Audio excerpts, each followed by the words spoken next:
தந்தி தொலைக்காட்சி நேயர்களுக்கு வணக்கம். நல்லதை சொல்வோம், நல்லதை செய்வோம், நல்லதே நடக்கும். ஒரு வாழ்க்கையில் நல்லது நடக்க வேண்டும் என்று சொன்னால் நல்லதை சொல்ல வேண்டும், நல்லதை செய்ய வேண்டும். அந்த அடிப்படையில் இன்றைக்கு 14/1/2015 புதன்கிழமை சுவாதி நட்சத்திரம் பின்னிரவு 4:24 வரை, பிறகு விசாகம் நட்சத்திரம். இன்றைக்கு போகி பண்டிகை. பொதுவாக பழையன கழிதலும் புதியன புகுதலும் என்ற அடிப்படையிலே நீங்களெல்லாம் வீட்டை சுத்தம் செய்து மிக அற்புதமாக அலங்காரம் செய்து பூஜை அறையையும் சுத்தப்படுத்தி அதிலே தெய்வ படங்களையெல்லாம் துடைத்து அழகாக வைத்து விளக்கேற்றி வைத்து வழிபாடு செய்திருப்பீர்கள். இந்த போகி பண்டிகைக்கு மறுநாள் நாளை விடிந்தால் பொங்கல் பண்டிகை. பொங்கலை எப்படி கொண்டாடுவது, எத்தனை மணிக்கு பொங்கல் வைப்பது, பொங்கல் வைக்க உகந்த நல்ல நேரம் எது என்பதை நீங்கள் தெரிந்து கொள்ள வேண்டும். நாம் தினந்தோறும் பொங்கல் சோறு சாப்பிடுகிறோம் அடுப்பில் வைத்து. ஆனால் கதிரவனுக்கு நன்றி செலுத்துகின்ற ஒரு இனிய நாள், தையின் முதல் நாள். இதுதான் தெய்வங்கள் ஒரு புதிய திருப்பங்களை ஏற்படுத்தி தருகின்ற நாள். அதாவது அயனம் என்று சொல்வார்கள். ஒரு அயனத்திலிருந்து மாற்று அயனத்திற்கு செல்வது. உத்தராயண காலம் என்று சொல்லக்கூடிய நாள் இந்த நாள். தெய்வங்களெல்லாம் விழிப்புணர்ச்சியோடு இருக்கக்கூடிய நாள், விழித்து கொள்ளுகின்ற நாள். அப்படிப்பட்ட திருநாளிலே நாம் கதிரவனை பார்த்து பொங்கல் வைத்து படையலிட்டு வழிபாடு செய்து நம்முடைய கோரிக்கைகளையெல்லாம் நினைத்து கொண்டால் அதில் வெற்றி கிடைக்கும் என்று நம் தமிழர்கள் நம்பினார்கள். அந்த நம்பிக்கையின் அடிப்படையிலே நாளை பொங்கல் வைக்க உகந்த நேரம் எது என்பதை நீங்கள் குறித்து வைத்து கொள்ள வேண்டும். காலை நேரத்திலே 10:30 முதல் 11:30 வரை நல்ல நேரம் இருக்கின்றது. மாலை நேரத்திலே 4 மணி முதல் 5 மணி வரை நல்ல நேரம் இருக்கின்றது. நாளை வியாழக்கிழமை இந்த நல்ல நேரத்திலே நீங்கள் பொங்கல் வைத்தால் வாழ்க்கையில் பால் பொங்குவது போல உங்கள் வாழ்க்கையிலே மகிழ்ச்சி பொங்கும், அன்பு பொங்கும், இன்பம் பொங்கும். நாம் எப்படி பொங்கல் வைக்க வேண்டும் என்றால், சூரியனை நோக்கி நாம் வைக்கின்ற பொழுது தெய்வத்தினுடைய படங்களை எல்லாம் அந்த இதிலே வரைவார்கள். பொதுவாக கோலமிட்டு அதன் மேலே மணல் பரப்பி அதிலே மண் அடுப்பு வைத்து மண்பானையிலே பொங்கல் வைப்பது மகத்துவம் தரும் என்று சொல்வார்கள்.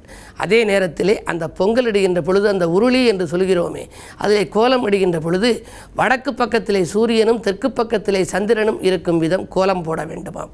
பிறகு நாம் படையல் இடுகின்ற பொழுது சூரியன் சாப்பிடுவது போல வைக்க வேண்டும். இலை போட்டு அதிலே எல்லாம் கூட்டு குழம்பு வைப்பார்கள். கூட்டு குழம்பிலே கத்திரி, பரங்கி, சேனை, கருணை, உருளைக்கிழங்கு, பலா, சர்க்கரை வள்ளி எல்லாம் சேர்த்து வைப்பார்கள். எதற்காக இப்படி கூட்டுக்குழம்பு வைக்கிறோம் என்றால், நாமும் அனைவரையும் கூட்டாக இணைத்து கொள்ள வேண்டும். யாரோடும் பகை வைத்து கொள்ளக்கூடாது. அவ்வை சொன்னால் ஊருடன் பகைக்கின் வேருடன் கெடும் என்று. யாரோடும் நாம் பகை வைத்து கொள்ளக்கூடாதாம். எனவே எல்லோருமே நமக்கு தேவை. ஞப்போல் வளை என்று சொல்லி வைத்திருக்கின்றார்கள். ஞ என்ற எழுத்து தன் இனம் அனைத்தையும் வளைத்து கொள்ளும். ஆனால் நமக்கு வாழ்க்கையில் இங்கனம் என்று எழுதுகின்ற பொழுது இங் ஞ என்ற 2 எழுத்துத்தான் உபயோகப்படும். ஙா ஞா நீ ஞூ என்றெல்லாம் வரும். அந்த மற்ற எழுத்துக்களை எல்லாம் தமிழ் எழுத்துக்கள் என்று வருகின்ற பொழுது தன்னுடைய இனத்தை வரவழைத்து கொண்டு வளைத்து கொள்ளுமாம். ஞப்போல் வளை. அதுபோல உறவினர்களை எல்லாம் நாம் வளைத்து பிடித்து வைத்து கொள்ள வேண்டும், வசமாக்கி வைத்து கொள்ள வேண்டும். அந்த அடிப்படையிலே தான் எல்லா காய்கறிகளையும் வைத்து நாம் கூட்டாக இருக்க வேண்டும். கூட்டு முயற்சியே ஒருவனுக்கு வெற்றி தரும் என்ற அடிப்படையில் கூட்டுக்குழம்பு நாம் வைக்கின்றோம். பொங்கல் இடுகின்ற பொழுது பெரியோர்கள் தான் அந்த பொங்கல் பானையை எடுத்து கொடுக்க வேண்டும். அதன் கழுத்திலே மஞ்சள் கொத்து அணிவித்து அதை 3 முறை அடுப்பை சுற்றி வந்து பொங்கலோ பொங்கல், பொங்கலோ பொங்கல் என்று நாம் அதிலே வைக்க வேண்டும். அடுப்பின் மீது வைத்து பால் பொங்கிய பிறகும் நாம் சொல்ல வேண்டும், பொங்கலோ பொங்கல், மகர சங்கராந்தி பொங்கல் என்று சொல்ல வேண்டும். அந்த கதிரவனுக்கென்று ஒரு பாடல் இருக்கிறது. அது பழைய பாடல். காசினி இருளை நீக்கும், கதிரொளி யாகி எங்கும், பூசனை உலகோர் போற்ற புதுப்பொடு சுகத்தை நல்கும், வாசி ஏழுடைய தேர்மேல் மகாகிரி வலமாய் வந்த தேசிகா என்னை ரட்சிப்பாய், செங்கதிரவனை போற்றி போற்றி என்று சொல்வார்கள். இந்த அளவுக்கு சொல்ல தெரியாதவர்கள் கூட சுகத்தை கொடுக்கும் சூர்யா போற்றி, நன்மையை வழங்கும் கதிரவா போற்றி, இருள் நீக்கும் ஆதவா போற்றி என்று சொல்லி கதிரவனை போற்றி என்று சொல்லி நாம் கொண்டாட வேண்டிய திருநாள் நாளை பொங்கல் திருநாள். பொங்கலை கொண்டாடுவோம். அங்கே பால் பொங்குவது போல வாழ்க்கையில் அன்பு பொங்கட்டும், அறம் பொங்கட்டும், இன்பம் பொங்கட்டும் என்று சொல்லி இனிய நல்ல கருத்தை தெரிவித்து இனி இன்றைய ராசி பலன்களை இப்பொழுது உங்களுக்கு வழங்கப் போகின்றேன். மேசராசி நேயர்களே, அதிகாலையிலேயே ஆலய வழிபாட்டை மேற்கொள்ள வேண்டிய நாள். ஆற்றல் மிக்கவர்களின் ஒத்துழைப்பு உங்களுக்கு கிடைக்கும். இந்த நாளில் உங்களுக்கு வாழ்த்து செய்திகள் வந்த வண்ணமாக இருக்கும். ராசிநாதன் லாபஸ்தானத்தில் இருப்பதால் வரவு திருப்தி தரும் வாய்ப்புகளையெல்லாம் உபயோகப்படுத்திக் கொள்ள முன் வருவீர்கள். ரிஷபராசி நேயர்களே, உங்களுக்கெல்லாம் விருந்தினர் வருகையால் வியப்படையும் நாள். வீடு கட்டும் முயற்சிக்கு வித்திடப் போகின்றீர்கள். ராசிநாதனோடு தனாதிபதி இணைந்திருப்பதால் தொகை கேட்ட இடத்தில் கிடைக்கும். உதவிகளும் உங்களுக்கு செய்ய முன்வருவார்கள். இந்த நாள் உங்களுக்கு ஒரு இனிய நாள். மிதுனராசி நேயர்களே, உங்களுக்கெல்லாம் நல்ல காரியத்திற்கு பிள்ளையார் சுழி போடுகின்ற நாள். நாட்டுப்பற்று மிக்கவர்கள் உங்கள் வீட்டு பணி சிறப்பாக அமைய முன்வந்து உதவிக்கரம் நீட்டப் போகின்றார்கள். அரசியல்வாதிகளால் அனுகூலம் கிடைக்கும். மறைந்த புதனால் நிறைந்த தனலாபமும் உண்டு.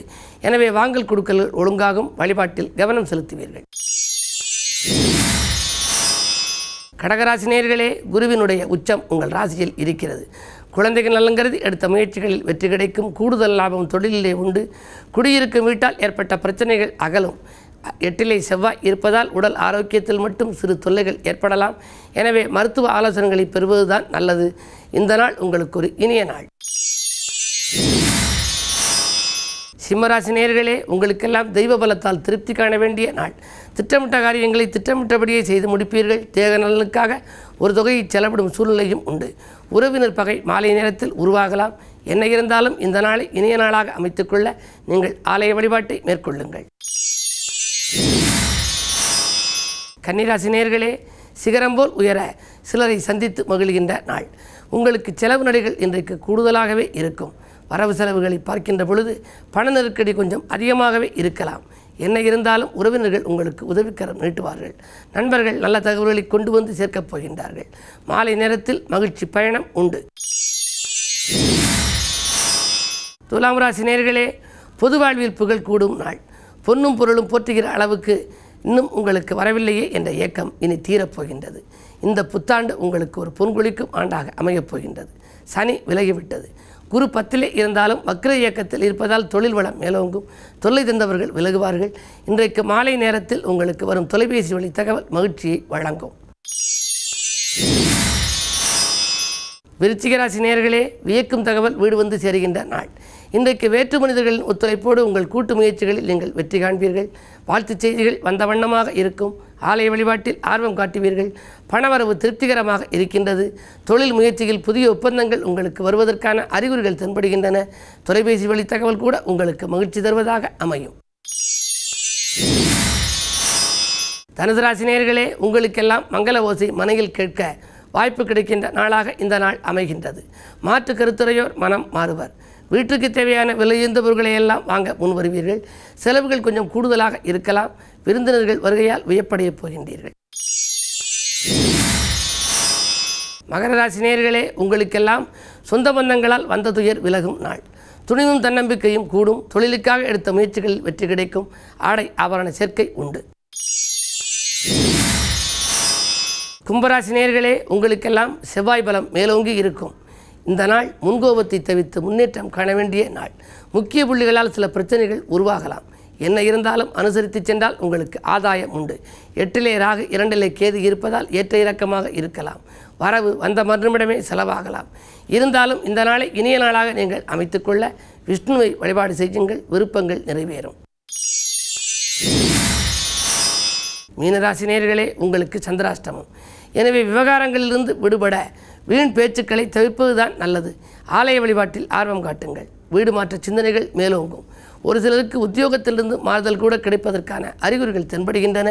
நீண்ட தூரத்திலிருந்து வரும் தொலைபேசி வழி தகவல் உங்கள் நிகழ்கால தேவைகளை பூர்த்தி செய்யும் விதத்தில் அமையும். இந்த நாளை இனிய நாளாக அமைத்துக்கொள்ள நீங்கள் வழிபாட்டில் கவனம் செலுத்துங்கள். மேலும் விவரங்கள் அறிய தினத்தந்தி படியுங்கள்.